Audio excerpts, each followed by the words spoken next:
Hello, guys and dolls. How are you? I hope you are well.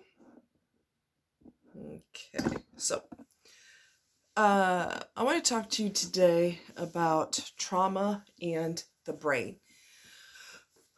One of the problems when a person has had a traumatic childhood, like I have had, you become acclimated to people acting psychotic.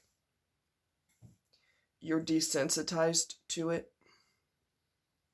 Probably got dog hairs on my face. And shedding like crazy. He's shedding. Even though I brushed him, he's shedding.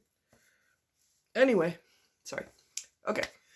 You become desensitized to it. You become acclimated to trauma. So when you're older and you start dating, when someone acts like a lunatic, you're not really shocked by it because you're desensitized to it because of being exposed to it as a kid. So as a result, you don't know what's normal and what isn't normal. So and then you add on this dimension of people being lonely.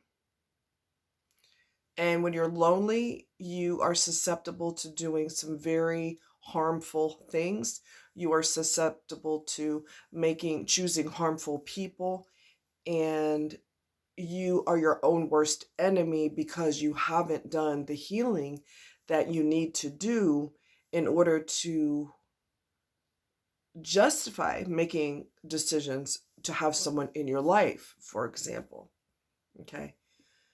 You have to do the footwork and you have to do the therapy because you have to undo the negative um,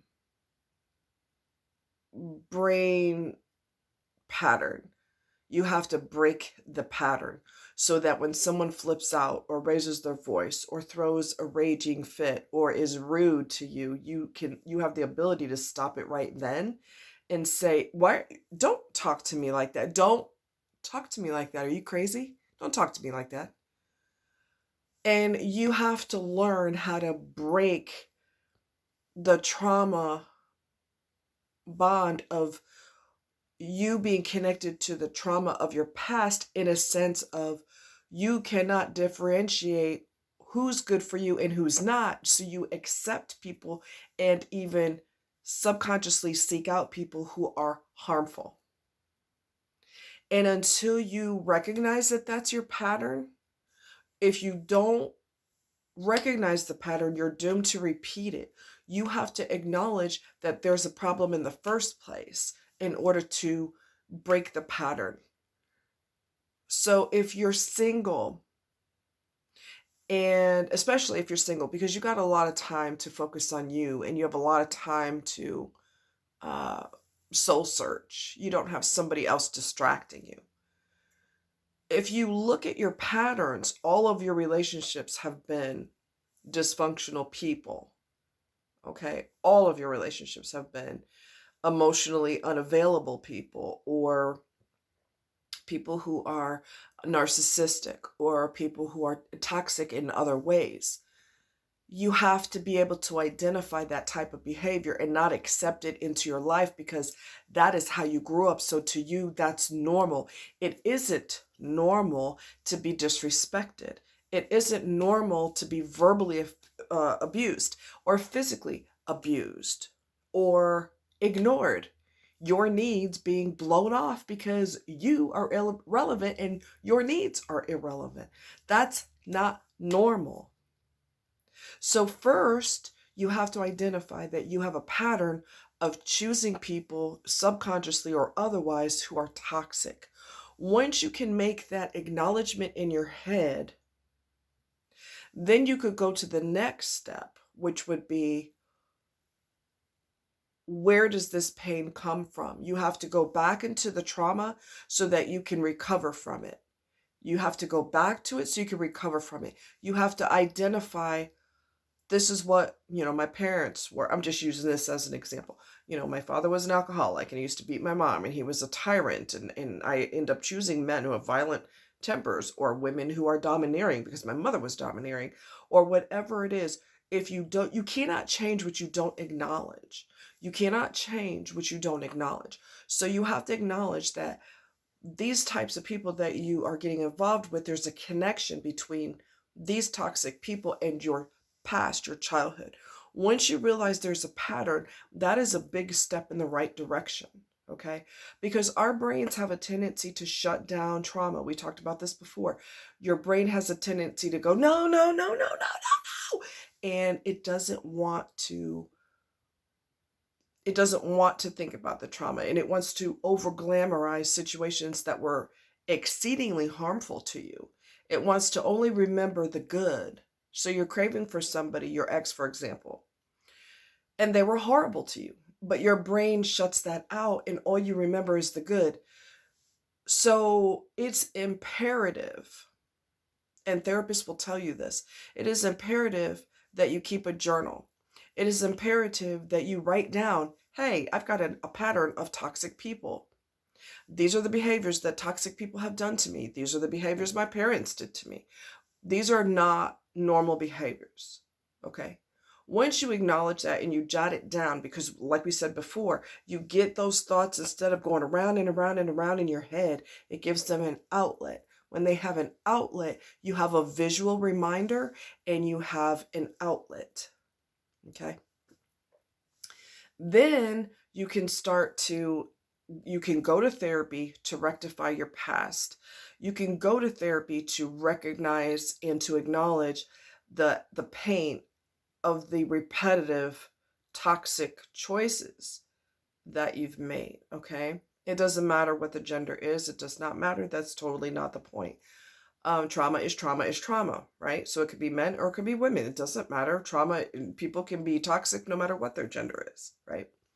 So once you acknowledge all of that and you actually go to therapy or you go to cognitive behavior therapy or you go to, some people do better with a one-on-one type of situation and other people do better in a group setting, okay? So if you have been diagnosed with PTSD, for example, you can go to therapy and say, hey, when you're looking for a therapist and let people know, the administration, people that work in the office say, hey, I need someone who specializes in PTSD. Okay. There's plenty of people who you can talk to. You might have to have intense therapy. And one thing that stops people is the cost, right? So there are community health, what do you call it? Like a health department. Most major cities have a health department. You could go through your church. A lot of pastors are trained in therapy, okay? And they give marriage counseling and they give other types of therapy. So you can inquire about that. You can inquire about some offices or clinics or whatever. They have a sliding scale fee. In other words, they go by how much money you make, and that's what they charge you accordingly, so that you don't get charged tons of money. There's therapy is just really crucial. It really, really is. A lot of people just don't want to do that. And I don't know why. There's nothing wrong with it. In fact, it is your responsibility to take care of this. That's your job.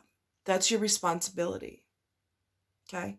Especially if you have kids, because you don't want to suppress.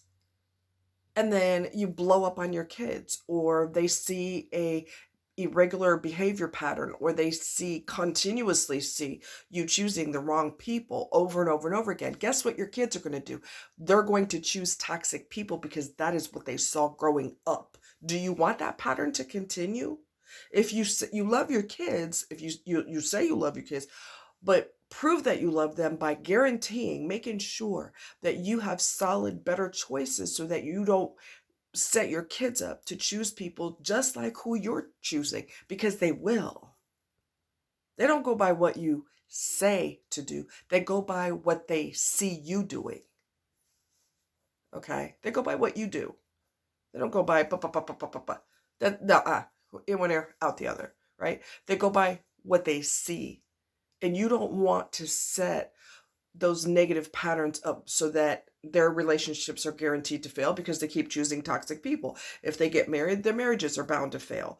If they stay with that person, they have to be in hell with that person because they're verbally abusive, psychologically abusive, physically abusive, financially abusive. You don't want your children to copy what they see.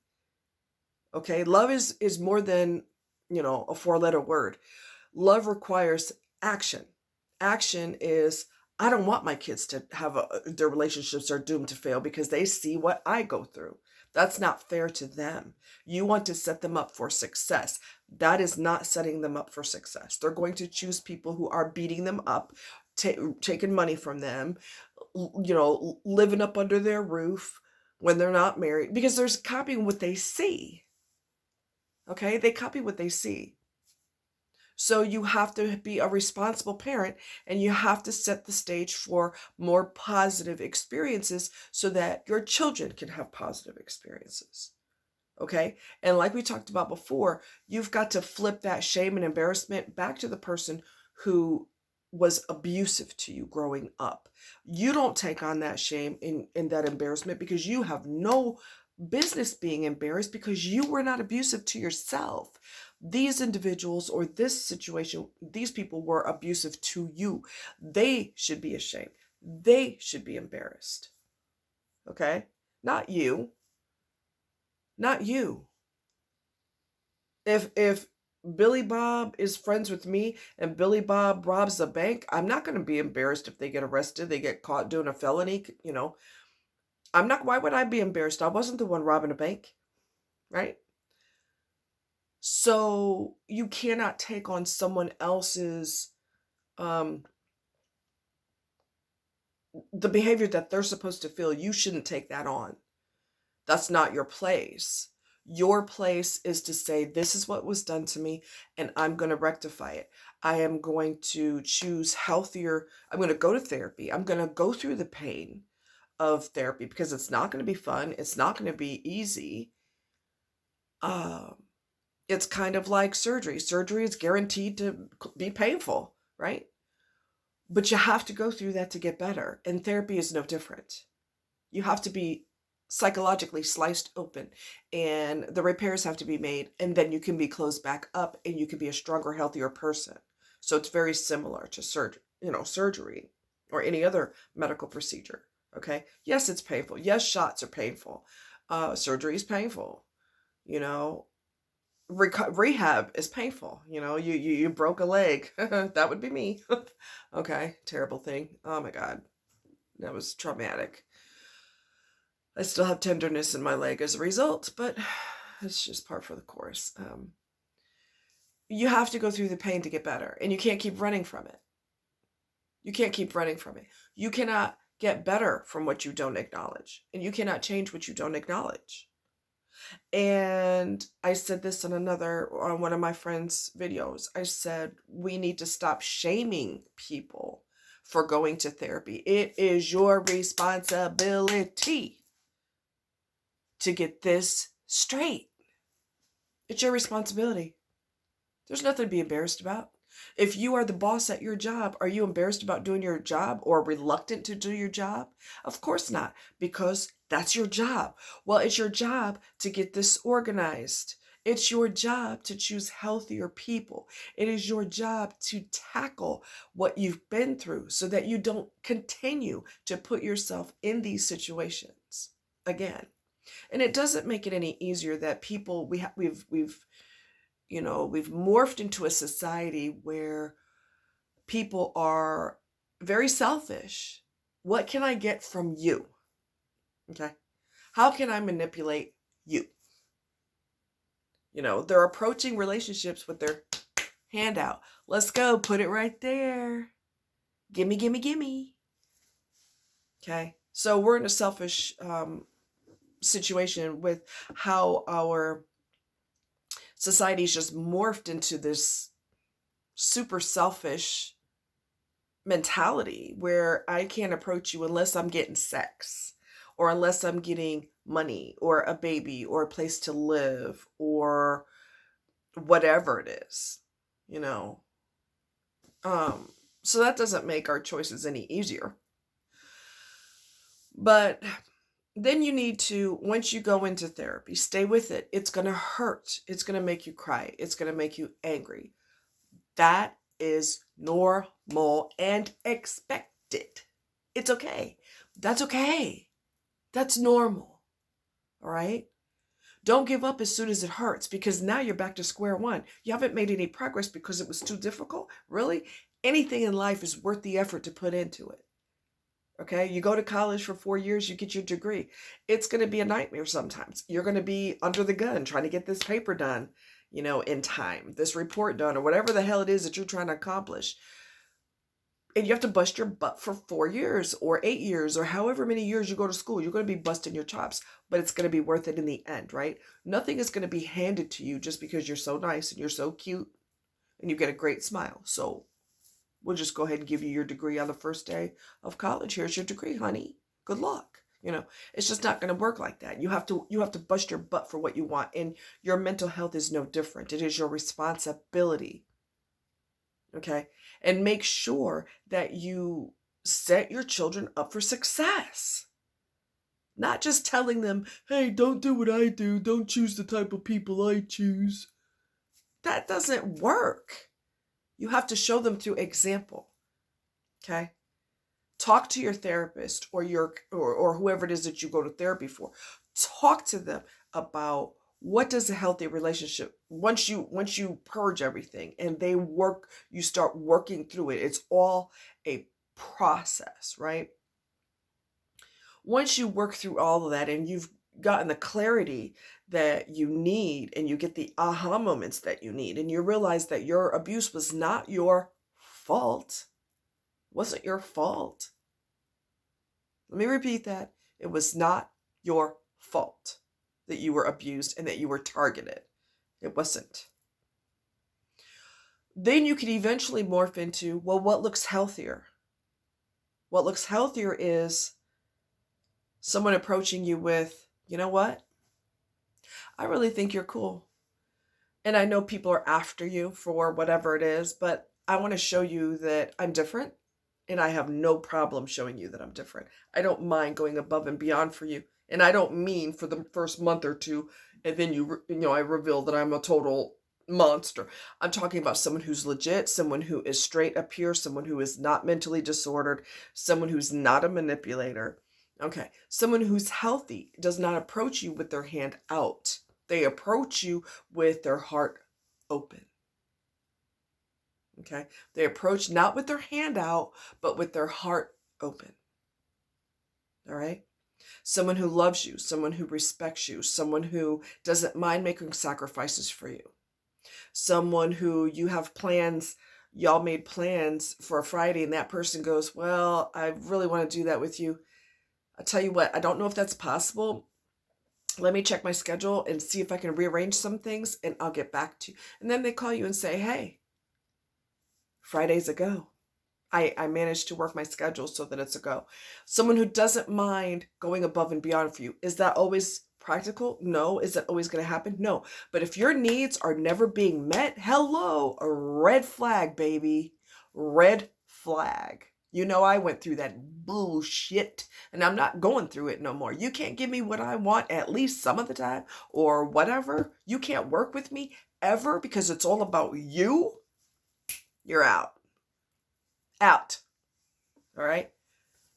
You are the CEO, CFO, president, and vice president of your life, the manager, district manager, regional manager. You are all of the above. And it is your responsibility to make sure that you are taken care of, that you are looked after, that you are protected, that your needs are important, that whatever you're stressed about, that person doesn't go, oh God, I have to listen to this crap again. Is that the kind of person you want in your life? I'm pretty sure you don't. I'm pretty sure you don't want that. Someone who's a selfish prick or a selfish bitch and all they care about is what they want. They don't want to hear anything that's upsetting. Your job is to make them happy. All right? No, that's not how it works. That's not reality. Life is not always going to be happy. That's just, come on. Anybody who thinks that way, that Skittles or raindrops or Skittles and cupcakes grow on trees, they're living in a freaking fantasy world. Something's wrong with them up here. Things happen. Life happens. Tragedies happen. Depression happens. Anxiety happens. People get their company got bought out by another company and everyone's without a job. This is freaking reality. If some stupid ass can't realize that life has twists and turns, then you don't want to deal with them. You're done with them and you're moving on to somebody who has common sense and realizes that life is not always, oh my God, happiness. That's just stupid. That's called toxic positivity. All right. And yes, that's an actual term, toxic positivity, where they expect you to be happy like 24/7. That's just totally stupid and unrealistic and childish and demented. Anyway, so you can research and talk to your therapist about what does a healthy relationship look like. It doesn't look like, hey, I know we just met, but let's get naked. That's not approaching with your heart open. That's approaching with your clothes off.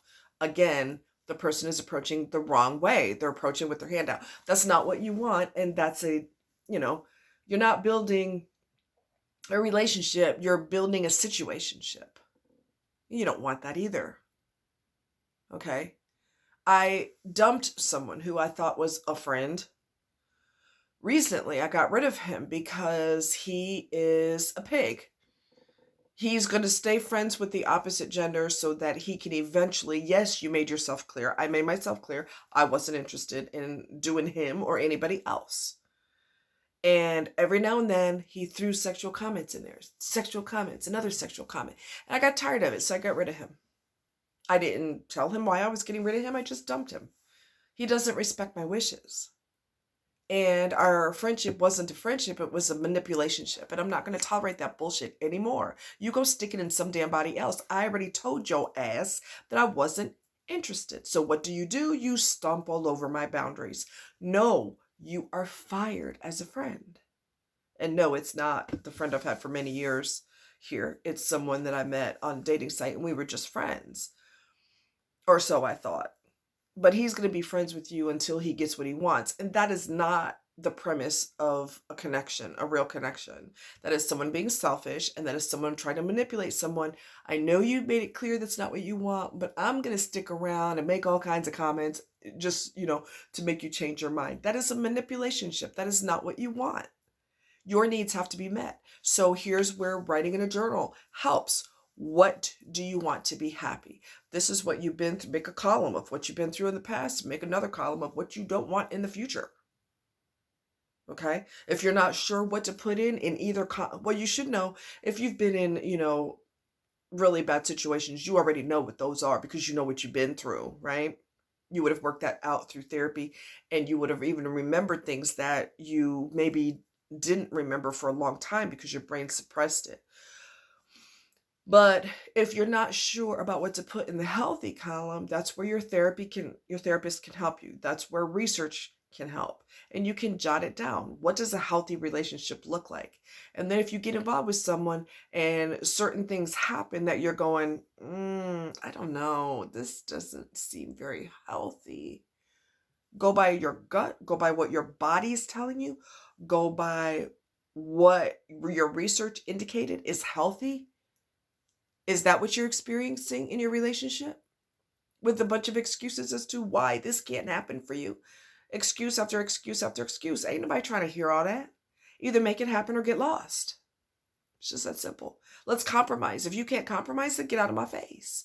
You cannot feel bad for getting rid of people who are bad for you. Let me repeat that. You cannot feel bad about getting rid of bad people for you. Don't feel bad about that. That's your job. It is your responsibility. It is your responsibility to get rid of poisonous people. That's it. That's your job. No ands, ifs, or buts. And if you block somebody on all social media and you block your number and you just block them from everything, you block them from reaching out to you, do not unblock them. You block them for a reason. Don't let their friends run into you and say, oh my God, she's not been the same since you guys broke up. She is just bottoming out. Why don't you just give her a call and let her know that you're thinking about her? She's not been the same since you guys broke up. That's not your responsibility to go make a contact with her. If she was abusive to you, then that's not your problem anymore. You're not together. You're not, even if the person's just a friend. If you had to cut them loose, you don't uncut them loose and let them back into your life. They're not going to change. They are going to change. They're going to get worse. There is a big misnomer that they're never going to change. Oh, they're going to change. They're going to get worse. If you cut them loose, keep them cut loose. They will never change for the better. It is your responsibility to man up or woman up and take responsibility for what you accept from other people. People will do what you let them do. Adults are like children. They're just taller. All right? They want to see where the boundaries are so they know which boundaries they can stomp on and make you change your mind.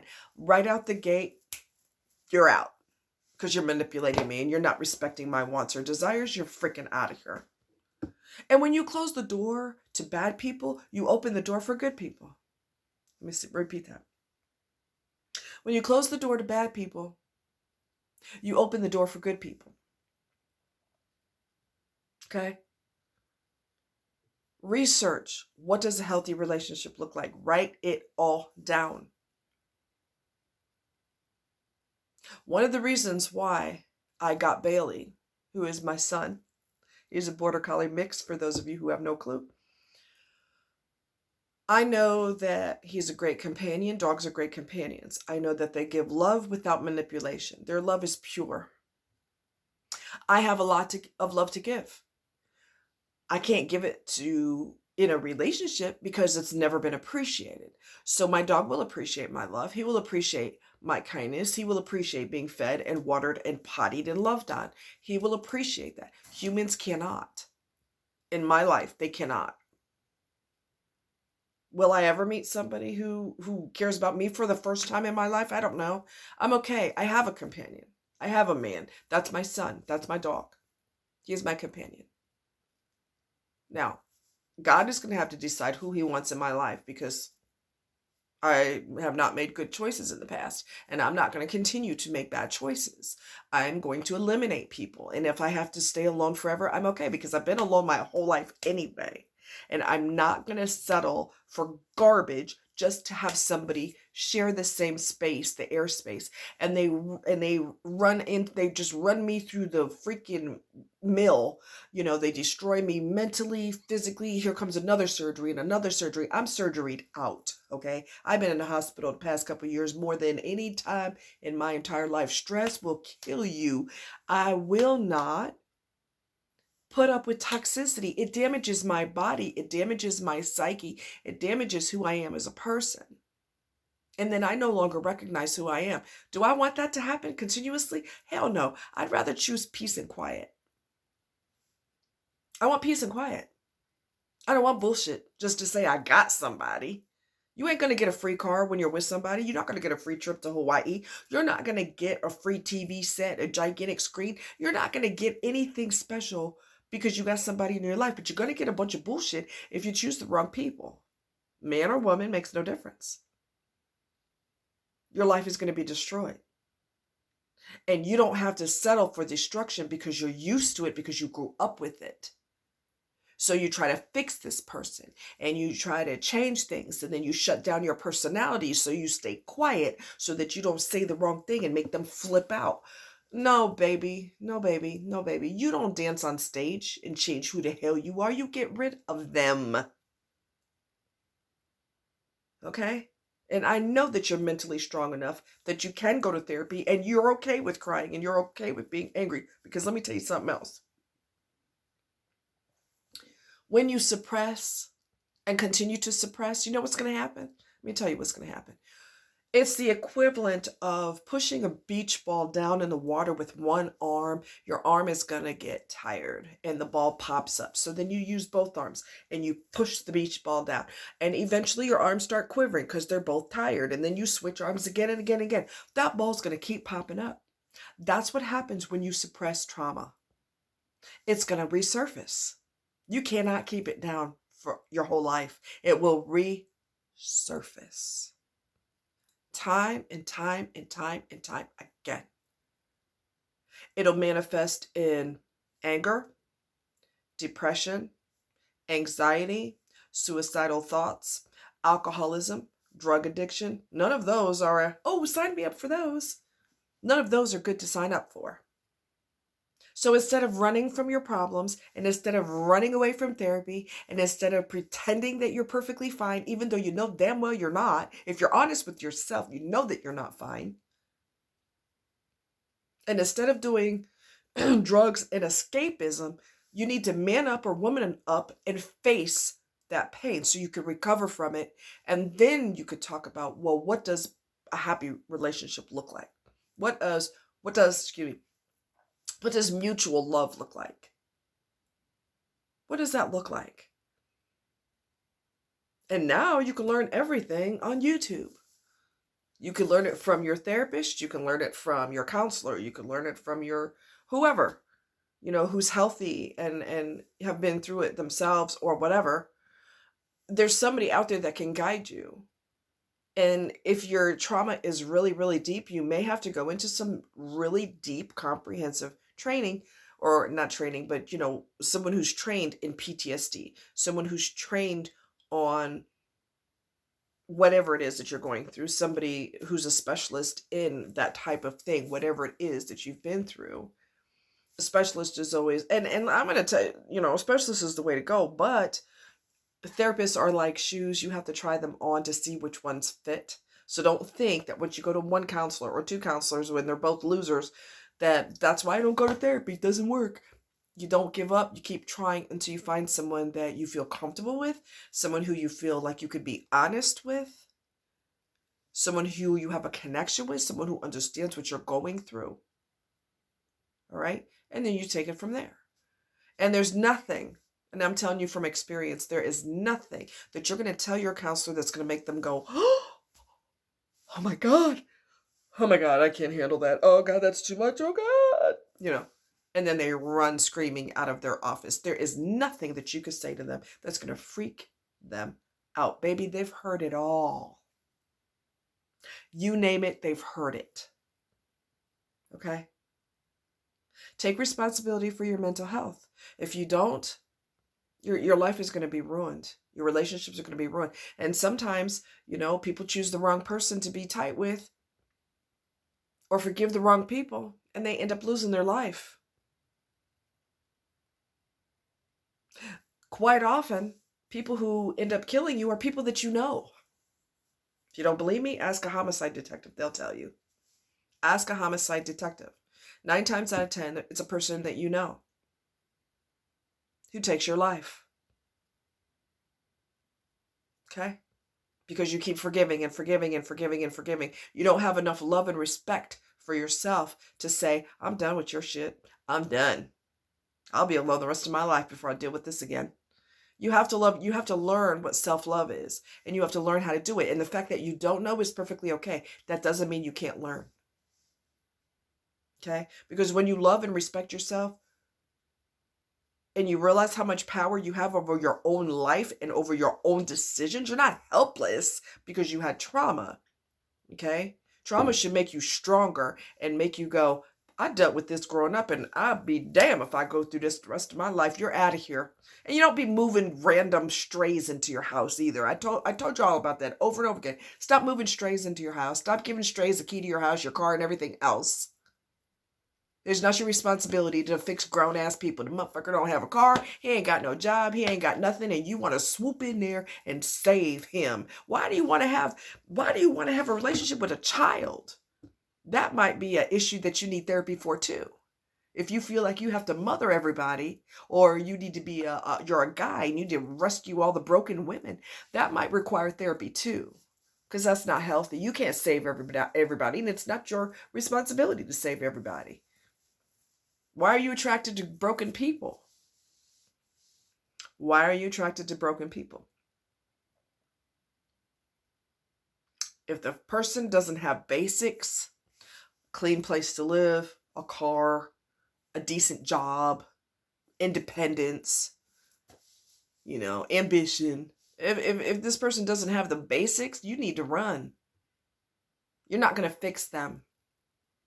You're not going to unbreak them. I'm going to swoop into your life and I'm just going to fix you up and dress you and buy you a car and do that. Why? Why? You fix them up and then they dump your ass and then they go to somebody else. They're like, thanks for fixing me. Peace out. It wasn't your responsibility to fix them in the first place. If they're a grown-up, let them be a grown-up. Okay? So, yeah, that rescue complex, that don't work. You can't fix people. And even if you did fix their life or so-called fix them, they're going to use you and they're going to dump you for someone else. So, fixing doesn't work. Not always. In fact, the majority of the time it doesn't work. You got to fix you. And once you fix you, you will make better decisions and you will not be attracted to that. Right? And 9 times out of 10, we choose people just like our parents. Whether we want to admit it or not, we choose people like our parents. That pattern has to get broken too. Okay? The pattern has to be broken too. Right? So, I know somebody made a comment. I'm going to let you guys go. But somebody made a comment that, oh, that person's talking about whatever the trauma was. Whether it was rape or abuse or of some sort. The person's not emotional enough. So it mustn't have been that bad. Excuse me. What? I was stabbed and almost killed. So I can talk to you about that just as calm because I've already processed it. I've worked through it in therapy. So I don't want to say there's a desensitization from it, but there kind of is. It's only alarming to people who are hearing it for the first time, but it's not alarming to us because we were there and we went through it and we've just processed through it. Now, if I had not processed through that, that through therapy, if I had not worked through that in therapy, I would be where I used to be, where I couldn't talk about it. I couldn't look the person in their eyes. My eyes would water and I'd look away. Like when I had, I've got, I don't know if you could see, puncture marks here, and I've got puncture marks on my arm. I don't know if you could see them from being stabbed. And before I processed it through therapy, I'd wear a sleeveless shirt and people would ask me about it and my eyes would water and I would just do this number. Yeah, I got into a fight with somebody. And I'd look anywhere but at them. And I'd get so emotional that they would go, oh,